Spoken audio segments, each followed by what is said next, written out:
Maing buntag Pilipinas, maing hapon Texas. So naanapod ta igsoon sa pagbasa sa pulong sa Ginoo karong hapuna, no? Hapon diri sa Texas pero maing buntag diha sa Pilipinas. So maayo gid kay igsoon nga maghatag ta og kahigayunan nga mobasa sa pulong sa Ginoo. So naana ta karon sa maghuhukom chapter 3, no? Maghuhukom chapter 3. So kung naa kayo Biblia diha igsoon, lami jud kayo nga imong kong ubanan ba, no? Kuyogi ko igsoon. But before ta magsugod, magampo sa ta. Hallelujah. Hallelujah. Dalaygon ug mahimayaon kay nga Dios. Lord, salamat kaayo nining taknaa. Lord, ikaw mong ginaimbitahan nining taknaa, Lord, sa among pagbasa sa imong pulong. And I pray, Lord, nga ikaw padayon mamuhat sa among matago sa kasing-kasing. Lord, bag-uha mi Ginoo. Himuha kaming bag-o diha sa mga tubangan. Pinagi sa imong hamili nga dugo, Lord. Tudloi kami sa pagkinabuhing matarong, O God. And Lord, tabangi kami nga mahimong obedient diya sa imong pulong, O God. Among ginaimbitahan ang imong balang espiritu nga mamuhat karon. And Lord, salamat ikaw may magadanag sa mga hunahuna o kasing-kasing nga ang imong pulong, Lord, mahitisok gyud sa among alimpatakan sa among kasing-kasing og hunahuna. Nang kini mahimo gyud namong gabayan Ginoo sa matag adlaw. So Holy Spirit, we welcome you in this place. And I pray, Lord, nga ikaw may mag-minister sa matag usa ka namo, even kanang mananaw sa video, Lord. I pray ka magapanalangin usab kanila, uban lang tibok panimalay Ginoo. Dalaygon ka o Dios sa walay katapusan, ikaw Ginoo akong pasalamatan ug pasidunggan, pinagi sa ngalan ni Jesus. Amen ug amen. So igsoon, ato nang sugdan, no? Sa chapter 3 diha sa maghuhukom or judges kung sa English, no? So, sa Bisaya man maghuhukom, no? Maghuhukom, Kapitulo 3. Okay. So, giuluhan kini siya o gipasagdan ang mga nasod aron pagsulay sa Israel. Okay, so verse 1, ingon diri, ang Ginoo nagbilin og pipila ka nasod aron pagsulay sa mga Israelita nga wala makasinatig mga gubat sa Kanaan. Gituyo kini niya aron pagtudlo sa matag kaliwatan sa mga Israelita mahitungod sa gubat labin na ni adtong wala pagayod makasinatig gubat, no? Katong mga bag-ong tubo, no? Verse 3, ang nahibilin mao ang 5 ka syudad sa mga Pilistihanon, ang tanang mga Kanaanhon, ang mga Sidonihanon ug ang mga Hibihanon nga nagpuyo sa kabukiran sa Libanon gikan sa bukid sa Baal Hermon hangtod sa agianan sa Hamat. Sila maoy gigamit aron pagsulay sa mga Israelita kung motuman ba sila o dili sa mga sugo nga gihatag sa Ginoo sa ilang mga katigulangan pinaagi kang Moises. Okay, verse 5, busa ang mga Israelita namuyo tipon sa mga Kanaanhon, sa mga Hitihanon, sa mga Amorihanon, sa mga Perisihanon, sa mga Hibihanon, o sa mga Jebosihanon. Okay, nakigminyo sila sa katawhan ug misimba sa ilang mga Dios-Dios, no? Mao ni ang nahitabo. Okay, verse 7. Ang mga Israelita nalimot sa Ginoo nga ilang Dios. Nagpakasala sila batok kaniya ug misimba sila sa mga Baal ug sa mga Asira. Busa nasuko ang Ginoo sa Israel ug mitugot nga mabuntog sila ni Kusan Razataim nga hari sa Mesopotamia. Nailalom sila kaniya sulod sa 8 ka tuig. Unya ang mga Israelita mituaw sa Ginoo ug nagpadala siyag usa ka tawo aron pagluwas kanila. Kini mao si Otniel nga anak sa manghod ni Caleb nga si Kines. Ang espiritu sa Ginoo nagmando kaniya ug nahimo siyang pangulo sa Israel. Si Otniel nakigubat og mitugot ang Ginoo nga mabuntog niya ang mga Mesopotamia, ang hari sa Mesopotamia. Nagmalinawon ang Israel sulod sa 40 ka tuig. Unya namatay si Otniel nga anak ni Kines. Verse 12, ang mga Israelita nagpakasala na usab batok sa Ginoo. Tungod niini gihimo sa Ginoo si Eglon hari sa Moab nga nga mas gamhanan pa kaysa Israel. Si Eglon nakig-abin sa mga Amorihanon o sa mga Amalikanhon, o gibuntog niya or nila ang Israel o giilog nila ang syudad. Sa mga Palmira, giulipon ni Eglon ang Israel sulod sa 18 ka tuig. 15. Unya ang mga Israelita mituaw sa Ginoo ug nagpadala siyag usa ka tawo aron pagluwas kanila. Siya mao si Ehud, usa ka tawo nga walhon, anak ni Gera gikan sa banay ni Benjamin. Ang mga Israelita nagpadalag mga gasa pinaagi kang Ehud alang sa hari sa Moab nga si Eglon. Okay. Naghimo si Ehud og usa ka punyal nga duhay sulab nga tunga sa metro ang gitas-on. Gitakin niya kini sa iyang tuong kilid ilalom sa iyang biste. Unya gidala niya ang mga gasa ngadto kang Eglon. Si Eglon usa ka tawo nga tambok kaayo. Sa gikahatag na ni Ehud ang mga gasa ngadto kang Eglon, gipapauli niya ang mga tawo nga nagdala sa mga gasa. Apan sa didto na si Ehud sa Gilgal duol sa kinulitang bato, mibalik siya sa hari og miingon, "Kamahalan, may sikreto akong ibalita kanimo." Ang hari miingon sa iyang mga sinaligan, "Biyai una kami." Busa nanggula sila. Verse 20. Samtang nag-inusara paglingkod ang hari sa iyang bugnaw nga lawak sa itaas, miduol kaniya si Ehud og miingon, "May mensahe ako gikan sa Dios alang kanimo." Mitindog ang hari. Okay. 21. Pinaagi sa iyang walang kamot, gilanit ni Ehud ang punyal gikan sa tuon niyang kilid o gidunggab ang tiyan sa hari. Okay. 22. Mitaob ang tibuok punyal bisan gani ang puluan niini ug nalubong kini sa tampok tungod kay wala man kini hulbutan ni Ehud ug nagpabilin diha sa tiyan sa hari ug migawas ang hugaw gikan niini. 23. Unya migula si Ehud, gitakpan niya ang mga pultahan sa likod ug gikandaduhan ug mipahawa siya. Nangabot ang mga sulugoon ug nakita nila nga gikandaduhan ang mga pultahan. Okay. Nagdahom sila nga diha sa sulod ang hari na nga silyas. Okay. Dugay silang nagpaabot apan wala gayud mo gula ang hari. Busa gikuha nila ang yawi ug giablihan ang pultahan. Nakita nila ang ilang agalon nga nagbuyod sa salog nga patay na. Okay, 26. Miikyas si Ehud samtang naghulat sila. Miagi siya sa kinulit nga mga bato ug miikyas ngadto sa Sirata. Verse 27. Pag-abot niya didto, gipatindog niya ang mga budyo nga sungay sa laking karnero didto sa kabungturan sa Ephraim aron pagtawag sa mga Israelita alang sa gubat. Unya, gipanguluhan niya sila gikan sa kabungturan. Giingnan niya sila, "Sunod kamo kanako, padag-on kamo sa Ginoo batok sa inyong mga kaaway nga taga Moab." Busa, misunod sila kaniya paingon sa kapatagan og giilog nila ang dapit nga tabukanan sa mga Moabihanon paingon sa Jordan. Wala nila tuguti nga may makatabok bisag usa ka tawo. Niadtong adlaw nakapatay silag mga 10,000 ka isog ug kusgan nga mga sundalong Moabihanon. Walay usa kanila nga nakaikyas. Sa maong adlaw gibuntog sa Israel ang Moab ug nagmalinawon ang nasod sulod sa 80 ka tuig. Verse 31, ang sunod nga maghukom mao si Samgar nga anak ni Anat. Nakapatay siyag 600 ka mga Pilistihanon pinaagi sa tugsok sa ilong sa baka. Giluwas usab niya ang Israel gikan sa mga kaaway.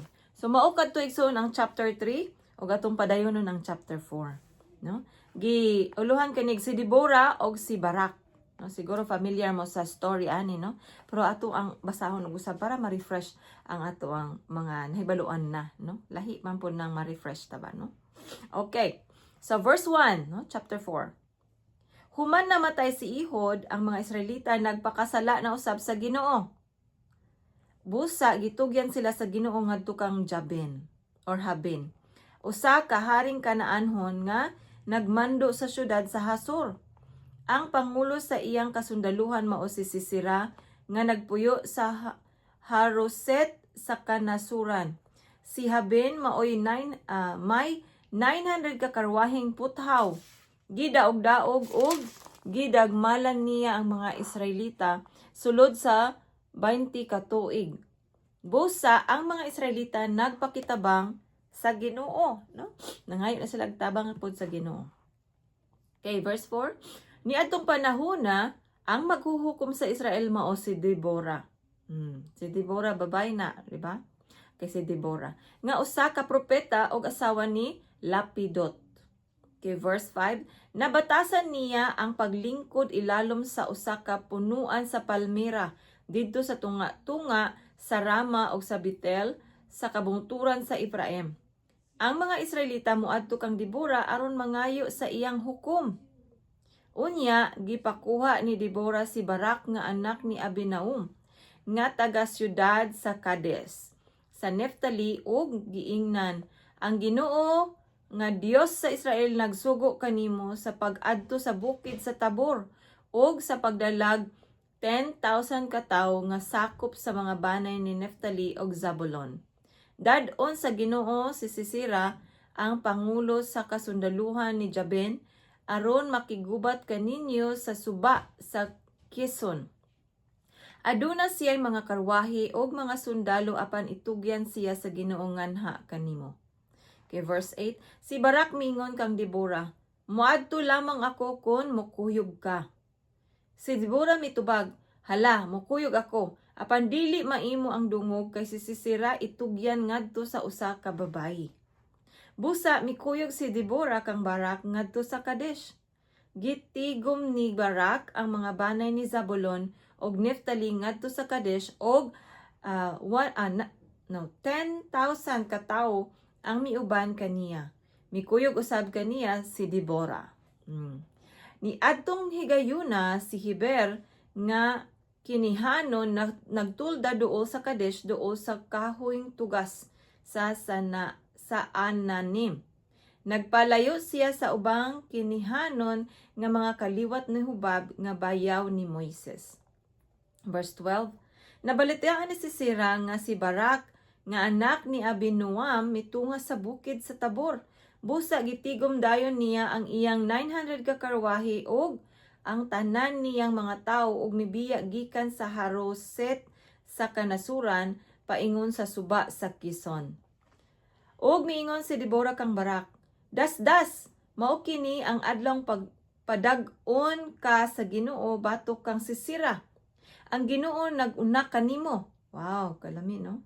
Busa milugsong si Barak sa bukid sa Tabor uban sa iyang 10,000 ka sundalo. Og pinaagi kang Barak og sa iyang kasundaluhan gibuntog sa Ginoo si Sisera lakip ang tanan niyang karwahi og mga sundalo. Nanaog si Sisera sa iyang karwahi og midagan. Gitukod ni Barak ang mga karwahi og ang kasundaluhan ni Sisera ngadto gigukod ni Barak ang mga karwahi og kasundaluhan ni Sisera ngadto sa Karuset sa Kanasuran. Og nahurot og kamatay ang kasundaluhan ni Sisera. Miikya si Sisera ngadto sa tulda ni Jael nga asawa ni Heber nga kinihanon tungod kay managhigala man si Jabin nga hari sa Hasor ug ang pamilya ni Heber. Migula si Jael aron pagsugat kang Sisera og giingnan niya. Dayon sa akong tulda ayaw kahadlok. Busa misulod si Sisera og gitabunan siya ni Jael og alpombra. Giingnan ni Sisera si Jael, paimna in taon ako kay giuhaw ako. Gibuksa ni Jael ang panit nga sudlan na gatas, ug gipainom niya si Sisera ug unya gitabunan na usab niya. Unya giingnan siya ni Sisera, tindog diha sa pultahan sa tulda og kun adunay moabot og mangutana kanimo kun may tawo ba sa sulod, ingna nga wala. Labihang kapuyan ni Sisera, busa nakatulog siya pag-ayo. Unya, mikuha si Jael og martilyo og ugsok sa tulda ug mihinay siya pagduol og gidukdok niya ang ugsok ngadto sa kilid sa ulo ni Sisera. Anong diri awa no? So, unsay nahitabo? Milapos ngadto sa yuta ang ugsok ug namatay si Sisera. Sa pag-abot ni Barak nga nangita kang Sisera, gisugat siya ni Jael og giingnan, dali nga ri, ipakita ko kanimo ang tawo nga imong gipangita. Busa misulod siya og didto sa yuta, nagbuy-od si Sisera nga patay na nga gilagbasan sa ugsok ang iyang ulo. Niadtong adlaw gihatagan sa Dios og kadaugan ang katawan sa Israel batok kang Jabin nga hari sa Kanaan. Nagpadayon pagdasdas ang mga Israel batok kang Jabin hangtod nga nabuntog nila siya sa hingpit. Amen. So mao kadto ang chapter 4 igsoon. So napasiguro tayo time no atong ipadayon ang chapter 5. Oh, medyo taas-taas ang 5. 31 verses. So murag kaya pa nato ni siya no.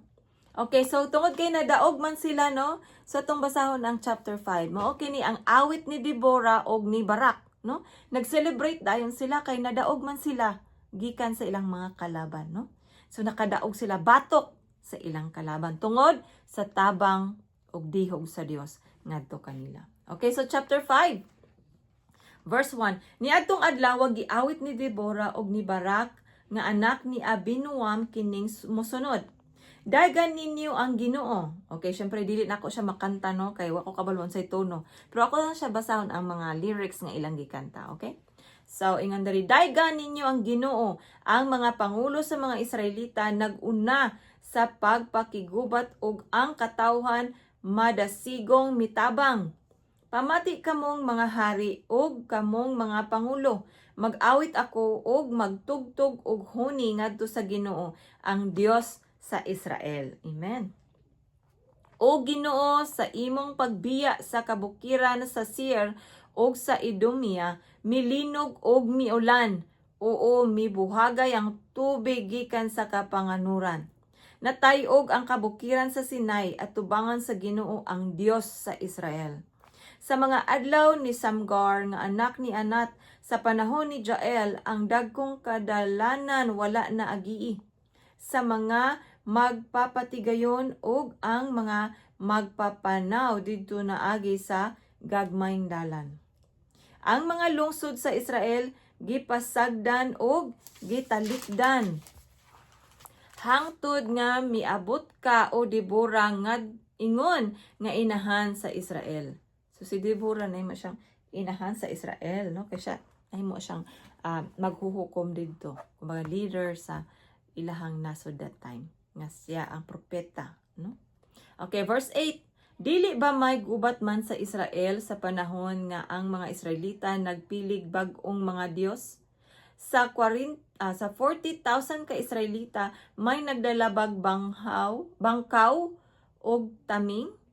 Ang kasing-kasing ko dapig sa mga pangulo sa Israel og sa katawhan nga malipayong mitabang. Daygan ninyo ang Ginoo. Amen, no? Angay gyud natong daygon ang Ginoo mga igsoon.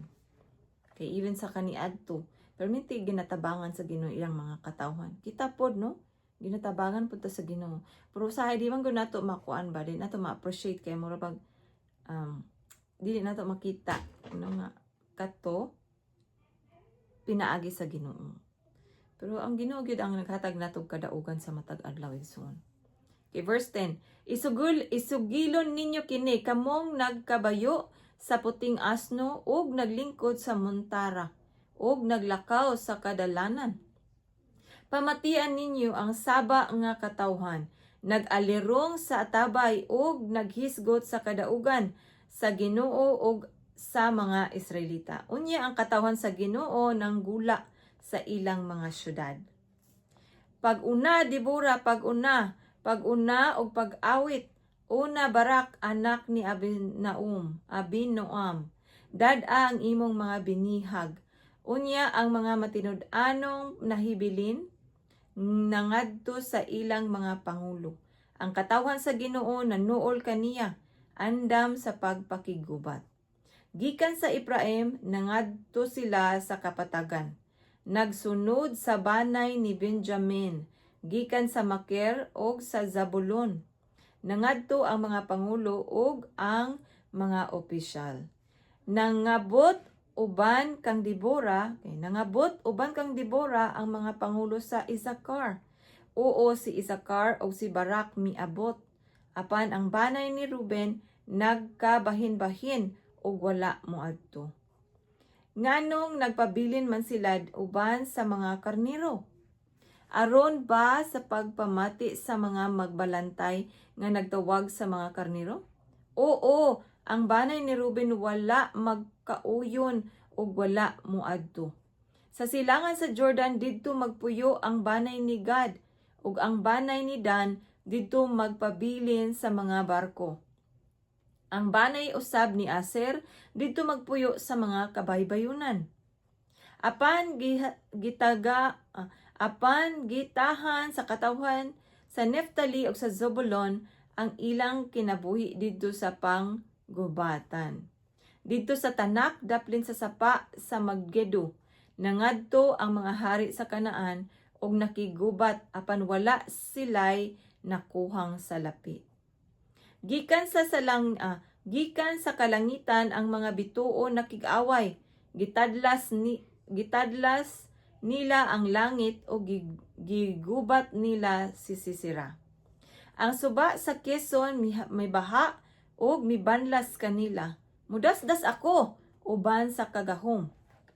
Unya nanagan ang mga kabayo og nagpanghagtok sa yuta ang ilang mga tiil.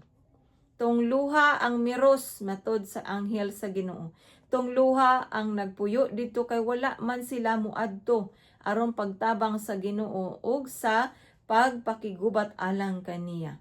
Si Jael asawa ni Heber nga kinihanon maoy labawng palaran sa mga babae nga nagpuyo sa mga tulda.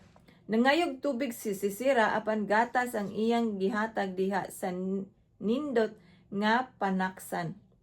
Unya sa usa ka kamot gigunitan niya ang martilyo ug ang ugsok sa tulda diha sa pikas. Gidokdok niya kini ngadto sa ulo ni Sisera ug milagbas kini ug nagupok ang iyang ulo.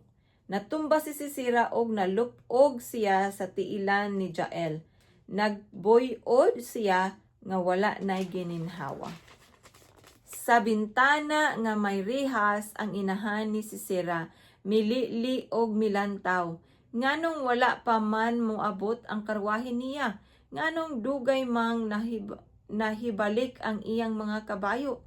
Mitubag ang labing maalamon niyang mga prinsesa. Og sa kaugalingon siya nagkanayon.